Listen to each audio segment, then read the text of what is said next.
Hi friends, Father Tom McCarthy. I'm here at the St. Rita Shrine in Chicago, Illinois, and it's located at St. Rita of Cascia High School. This shrine behind me has the statue of St. Rita that goes back to when Father Green, who was the founder of the high school and the parish in 1905, he bought this statue in 1907. We have the relic of St. Rita, which is an actual piece of her bone. And in our Catholic understanding, a relic helps us to understand that that person was skin and bone, just like you and I are. They did it, they were faithful, we can do the same thing. And so today is St. Rita's feast day, May 22nd. She died in 1457. And here we are over 500 years later still talking about this simple woman of Cascia. This woman who was born to two elderly parents. Back then, that could have been they were 30. Okay, in 1381, in a place called Rocca Perenna, about 3 miles from the bigger town of Cascia in the Umbrian Mountains of Italy. And Rita loved her parents, loved growing up, had a great life, and she wanted to become an Augustinian nun. In Cascia was a convent of Augustinian cloistered nuns. Her parents said no. Now they knew there was something special because when Rita was born, they had her out in the bassinet in the yard while they were gardening. And this swarm of white bees came. And they were terrified because they thought, oh my goodness, if they swarm and kill, and they could sting and kill her, this little baby. Instead, they dropped honey all over her lips. And Rita was giggling, and it was as if she was playing with the bees, and the bees were playing with her. So her parents knew there was something special. But her parents said no to her becoming a nun because they had to be taken care of. They were not being selfish. They were older. She was their only child. That's how it was done back then. So she was put into an arranged marriage with a man by the name of Paolo Mancini.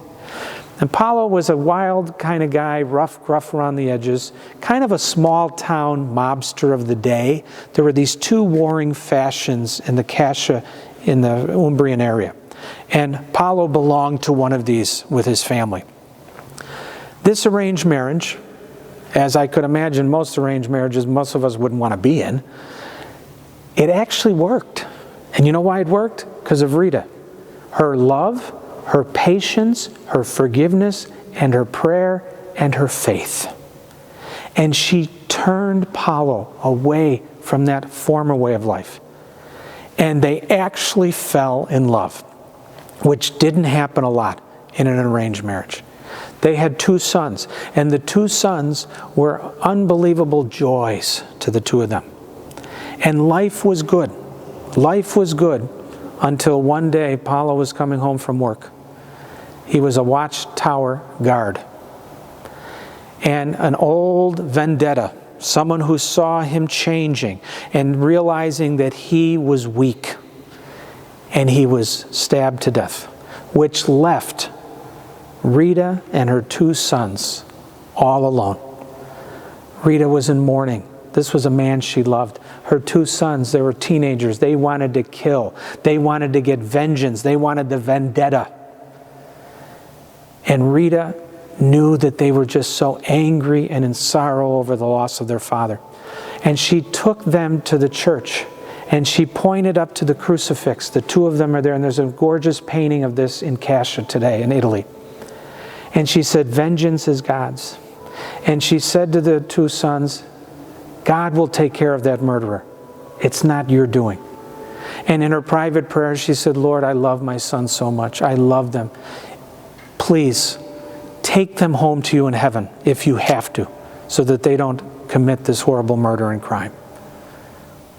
In a short period of time, they both died. But they died at peace. And they died at peace because of their mother's love. Rita, unbelievable love of a mother. Rita goes into a period of mourning. Who wouldn't? Her husband, her 2 sons are now dead. She's all alone. And after a period of mourning, she says, you know, maybe now I could become an Augustinian nun. She was a 36-year-old widow. She goes to the church, goes to the convent. The Mother Superior receives her. And they said, sorry, Rita, we do not take 36-year-old widows. We only take young, unmarried girls. The real truth was, in the convent community were factions of those two warring families. And the Mother Superior was afraid that this would cause friction, maybe even fights and death in the convent. Rita understood this. She started to go to work. And she started to bring peace. She found her husband's murderer. She forgave him. She started to bring these two families together. And she did it through the intercession of three of her favorite saints. I love that the saints go to the saints. St. Augustine, St. John the Baptist, St. Nicholas of Tolentine. And the tradition is that through this peacemaking effort, they miraculously brought her through the walls of the convent, left her in the chapel. The nuns wake up in the morning saying, "How'd you get here?" She says, "Well, St. Augustine, St. Nicholas of Tolentine, St. John the Baptist brought me here." Cuckoo, cuckoo, we got a nutcase on our hand. And she is accepted. But the Mother Superior says, "I'm not going to let this 36-year-old widow come in here and think she knows everything." She put a dead stick in the garden. She says, "You have to water and prune that every day." She says, "Well, maybe this is what nuns do. They prune and water dead sticks." She was obedient. She was faithful. She did it. You could probably imagine that stick grew. The vine is still there, the grapevine, that are used for a wine that is made in honor of St. Rita. St. Rita lived 40 years as a nun. She lived 40 years living out that vocation as an Augustinian, living with her sisters. And people would come to her because they understood. Most of the nuns, they entered the convent when they were 12, 13. They didn't know about family life. Rita was a wife. She had a difficult husband. She was a mother. She experienced the loss of her spouse. People could come to her with all their cares, and Rita was there. And she was always there for them. And she said, "Let's work together and let's pray, and Jesus will take care of you." So I'm talking now at the shrine. The bells outside are playing the hymn to St. Rita. I don't know if you can hear it, but it's pretty awesome. And we didn't even plan this. Friends, one of my Rita favorite stories is this. On her deathbed, this was in January of 1457, she was bedridden. She asked one of her cousins to go to their house where she lived with her husband and two sons in Rocco Perena, about 3 miles away. "And please bring a red rose from our garden." Cousin said, "Sister Rita, it's January. It's like 20 below zero. It's snowing. There's no roses." She said, "Please go." So she went, and in the snow was blooming one red rose. She brought that back to Sister Rita, and she just had this unbelievable sense of peace. And she knew soon she would be with Jesus, and she would be with her husband and her two sons again. What I love about this, 40 years as an Augustinian nun, she never forgot her husband and two sons. She loved all those vocations that she was a part of. And she speaks to us, friends, no matter where you are in your life, no matter what your vocation is, whether you've said yes, whether you're listening, whether it's changing. How can you follow this simple woman of Cascia to help you be your best? And then when she died, the wound that she had on her forehead, which was called a stigmata, she was praying in front of the crucifix on a Good Friday, 15 years before she died. And Jesus allowed her to share in his suffering. And she received a thorn from the crown of thorns. And you can see it's in the statue. Every image of Rita will always have a crucifix and the thorn in her forehead. It dried up. And Rita was buried. Well, no, she was never buried. She was put into a casket that a local artist painted. We still have it in Cascia. She never decayed. Her body never corrupted. It's a miracle. Now you might say, well, how do we get a relic with a piece of her bone? Well, I was told they took out a piece of her forearm. That's what they do with saints. And so they can have relics. Rita is here among us. She was faithful. She never gave up. Friends, what about you and me? How are we living this life faithfully? How are we letting the saints, especially today on the Feast of St. Rita, asking her to help us? Rita, who was a wife, a mother, a widow, an Augustinian nun, a peacemaker, the saint of the impossible. How are you letting Rita How will you let Rita help you? And especially in the midst of this pandemic, when we don't know what's happening. Rita didn't know what was happening in her life. And who did she turn to? Jesus. So when we don't know what's going on, don't turn to something else or something that's not good for us. Turn to Jesus.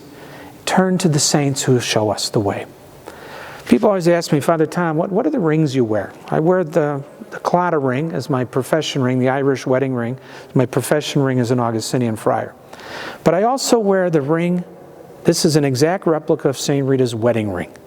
And I wear it as a sacramental to help me be faithful the way she was faithful. Friends, turn to the saints. They are our heroes in faith. They are our older brothers and sisters that have shown us the way. And on this feast day of St. Rita, I'm going to ask you, wherever you are, to not give up. If things are going well, keep praying. If things are not going well, keep praying. If you're bored, as I am, most of us are during this time, keep praying. And turn to Rita, the peacemaker, the saint of the impossible. And as St. Augustine, our spiritual fathers, Augustinians, Rita's and mine, he always told us to enter the restlessness, the restless journey. Rita did that.